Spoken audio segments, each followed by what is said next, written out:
Salut, ici Jérémy Leblanc-Fontaine et aujourd'hui je vous parle de matériel photo pour la photographie animalière.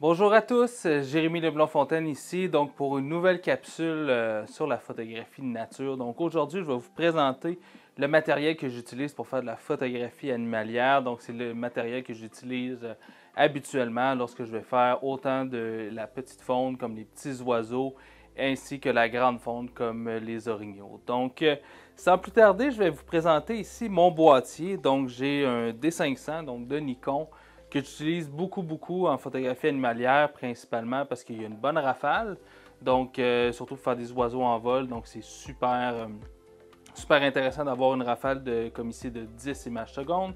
Et également, il y a un autofocus qui est très performant, donc pour avoir une image qui est bien nette, un animal qui est bien au focus. Donc c'est un boîtier qui est super performant pour ça. Vous voyez ici, en dessous, j'ai installé le battery grip, donc Nikon que j'ai acheté avec le boîtier. Donc ce battery grip-là, personnellement, je ne l'utilise pas pour rajouter une deuxième batterie. Donc j'ai seulement une batterie dans le battery grip, je n'en mets pas dans le boîtier.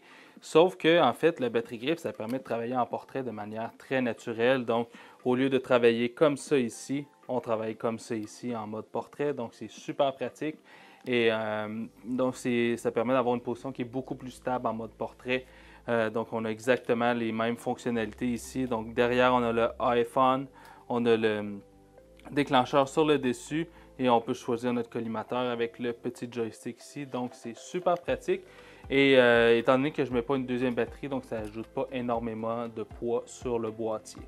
Donc, voilà pour le boîtier que j'utilise.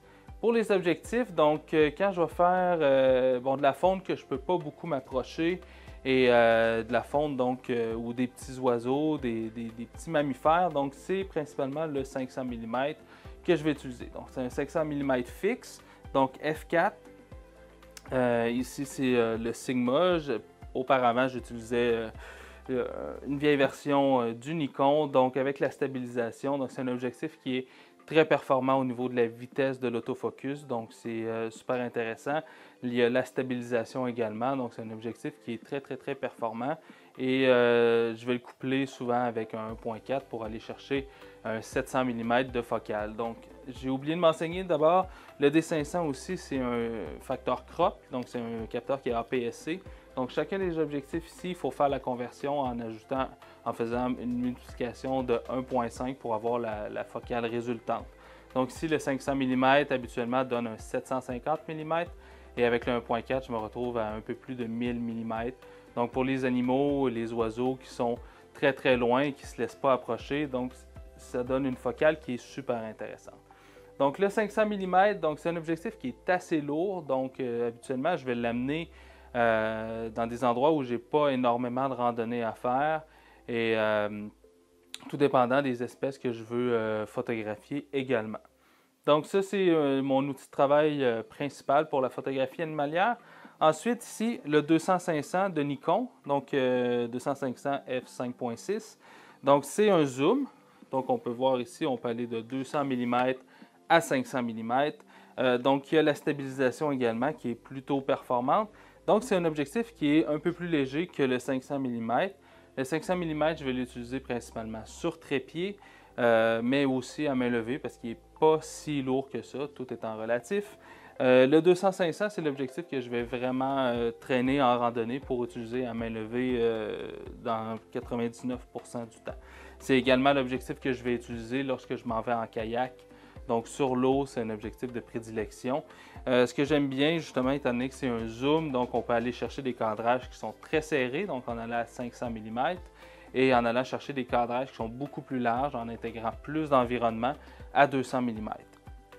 Donc c'est un objectif qui est très performant, qui est très net, sauf que là on est à 5.6 aussi. Donc par rapport, mettons, au 500 mm, là on vient de perdre un cran de lumière. Et par rapport au 70-200 à 200 mm, on perd 2 crans de lumière. Donc, il faut généralement avoir quand même beaucoup de lumière pour pouvoir utiliser cet objectif-là. Niveau vitesse d'autofocus, c'est sûr qu'il est un peu plus lent aussi. Donc, c'est un objectif quand même qui n'est pas très cher, qui est dans la gamme des 150-600. Donc, c'est sûr que bon, il y a des compromis à faire donc au niveau de la vitesse de l'autofocus, mais c'est quand même pas si mal avec le D500 qui lui est très performant. Personnellement, j'ai un peu de misère avec l'autofocus avec mon D810 et le 200-500. Donc, c'est un combo qui est un peu moins propice à avoir une belle vitesse d'autofocus pour les animaux qui vont bouger très vite. Pour un animal qui ne bouge pas vite, il n'y a aucun problème. Donc, voilà pour le 200-500. Ensuite, le 70-200. Donc, le 70-200, je vais l'utiliser beaucoup pour la grande faune. Lorsque je sais que soit je vais photographier comme un orignal ou des caribous, donc des animaux qui sont assez gros, donc qui n'ont pas besoin d'avoir une focale de 500 mm. Et donc ça permet aussi d'aller chercher des cadrages qui sont beaucoup plus larges pour intégrer vraiment beaucoup d'environnement dans nos photographies. Donc c'est un objectif ici, c'est le 70-200 2.8. Donc une très grande ouverture, donc en basse lumière, c'est très performant. Lui aussi est stabilisé. Donc, c'est un objectif qui est super intéressant pour la photographie animalière si on peut être assez proche des animaux et si on photographie des animaux qui sont assez gros aussi. Donc, 70-200, donc qui est super intéressant. Ensuite, vous voyez ici derrière mon sac photo. Donc, c'est un f-stop Suka que j'utilise principalement pour loger mes objectifs à l'intérieur. Donc, vous voyez, c'est un sac qui est quand même assez gros, surtout pour faire rentrer un 500 mm. Donc, ça prend un sac qui est quand même assez gros. C'est un sac qui est super confortable pour la randonnée. Donc, quand je pars en longue randonnée avec le 500 mm, je ne sens pas nécessairement le poids sur mes épaules. Oui, je le sens, mais en fait, ça reste quand même assez confortable. Donc, c'est un sac que je vais utiliser beaucoup pour la photo animalière. Pour la photographie de paysage, j'utilise beaucoup plus mon autre sac que je vous ai présenté dans la précédente capsule. Voilà.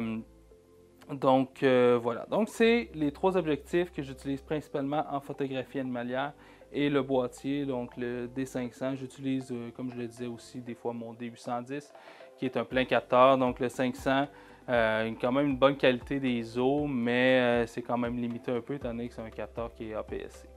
C'est un capteur de 20 mégapixels, donc c'est quand même assez performant. On peut recadrer quand même un tout petit peu. Donc voilà, ça fait pas mal le tour pour les objectifs que j'utilise en photographie animalière. N'hésitez surtout pas à vous abonner sur ma page en cliquant « Abonner » juste en bas de cette vidéo-là. Je vais d'ailleurs mettre le lien pour tous ces objectifs-là et ce boîtier-là, ainsi que le sac. Je vais mettre ça dans la description. Donc abonnez-vous et on se voit à la prochaine capsule. Allez, bye bye!